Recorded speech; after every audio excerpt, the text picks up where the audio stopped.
नमस्कार, मी तुमचा fire fighter बोलतोय। आज मी तुम्हाला फायरमन लिफ्ट म्हणजेच फायर फायटर कॅरी या महत्त्वाच्या बचाव तंत्राबद्दल माहिती देणार आहे।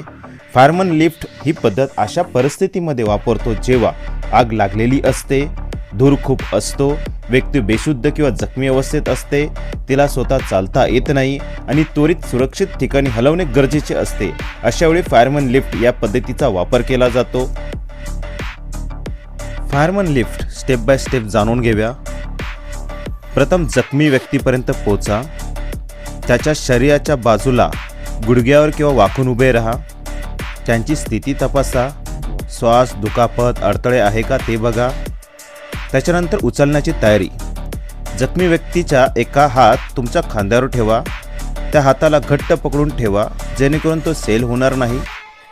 त्याच्यानंतर त्याच्या शरीराला आधार द्या, तुमचा मोकळा हात वाकवून त्यांच्या दोन पायाच्या मधून खालून मांडी व गुडघ्याला पकडा व ही पकड मजबूत असावी।